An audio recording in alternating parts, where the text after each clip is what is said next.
Okay, let's just dive right into this explainer. And a huge welcome to today's workshop. Look, if you're navigating the U.S. immigration and tax system, you already know exactly how overwhelming the paperwork can be. It's intense, right? Well, today we're going to completely demystify Form W-7 and the whole ITIN application process. I know dealing with the IRS can kind of feel like trying to solve a giant puzzle in the dark, but we are absolutely turning the lights on today. We're going to break down the exact guidance provided by tax pros so you know precisely what your next move is. Welcome to U.S. Immigration's Coach. My promise to you in every single explainer is this.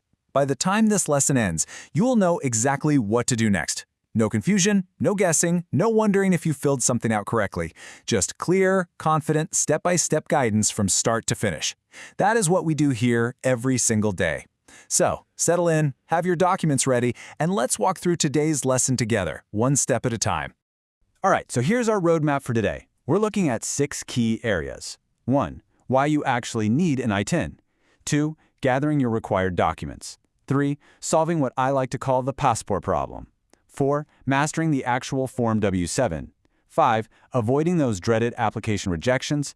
And finally, 6. Processing timelines and renewals. Okay, moving right into part 1, why you need an ITIN. Let's get into it.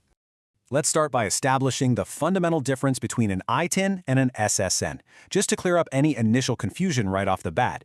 An ITIN, that's an Individual Taxpayer Identification Number, well, it's issued by the IRS strictly for tax processing. It's specifically for resident and non-resident aliens, their spouses and dependents who absolutely cannot get a Social Security number. Meanwhile, an SSN is issued by the Social Security Administration for U.S. citizens and authorized workers, and that tracks earnings and benefits. So think of it this way. If you have a U.S. tax filing obligation, like maybe you're filing a joint return with your U.S. citizen spouse, but you don't actually have work authorization, the ITIN is your absolute key to complying with the law. All right, Section 2, gathering your required documents. This is where things get really practical. Take a look at that number right there, 13. The IRS accepts exactly 13 specific documents to prove your identity and your foreign status. That's it, the whole shebang. If a document isn't on this super exclusive list of 13, there is absolutely no way the IRS will accept it. So let's break down the most common and powerful ones you'll want to use. Now, the foreign passport, that is your ultimate standalone golden ticket. It's honestly the best option because a valid foreign passport is literally the only document that proves both your identity and your foreign status all by itself. If you don't use a passport, well then you're forced to use a combination of at least 2 other documents. Take a national ID card, for instance. That needs to have your photo, your name, current address, date of birth, and expiration date. Plus, you still need a whole second document. Notice here that a foreign driver's license only proves identity, not foreign status. Oh, and for minors under 18 applying without a passport, a civil birth certificate is an absolute must-have requirement. Moving on to Section 3, solving the passport problem. So here's the catch. The IRS requires original documents or certified copies directly from the issuing agency. Regular everyday photocopies? Those will get you instantly rejected.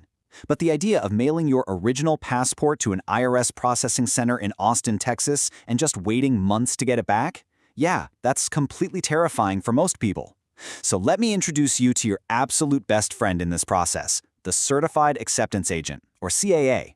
A CAA is someone officially authorized by the IRS. They look at your original passport, they certify that it's real by completing a certificate of accuracy, and then they submit the paperwork for you, meaning your physical passport stays safely in your own pocket the entire time.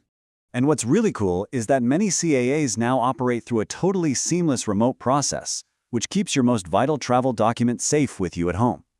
Let's look at the steps. Step 1 is the intake, where they basically just make sure you're using the right reason code on your application. Step 2 is a video call. You literally hold your passport up to the camera, and the CAA examines the security features, the data page, and the expiration date right there on the screen. Step 3, they complete the official certification on their end. And Step 4, they mail the paperwork to the IRS. Your actual passport never goes in the mail. It is a total game changer for international applicants. Okay, let's tackle Section 4, Mastering IRS Form W-7. Now we actually have to execute the application itself perfectly.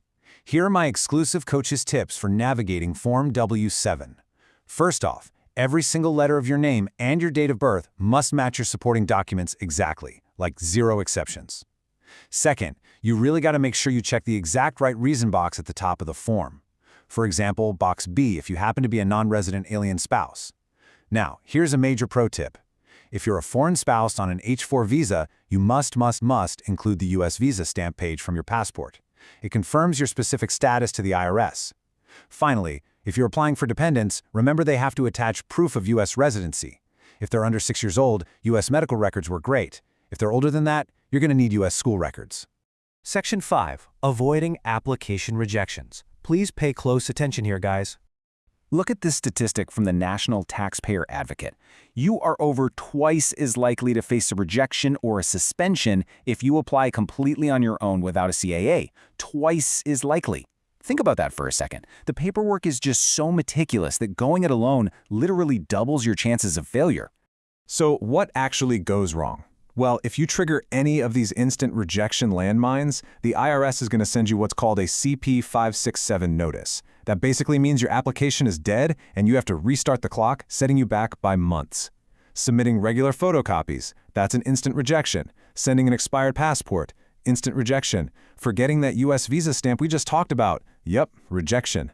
Having conflicting personal details, like maybe a slightly different spelling of your name on the W-7 versus your ID, rejection. And this last one, oh man, it trips up so many people. Sending notarized documents. Listen closely, a public notary is not the same thing as a certified copy from the issuing agency.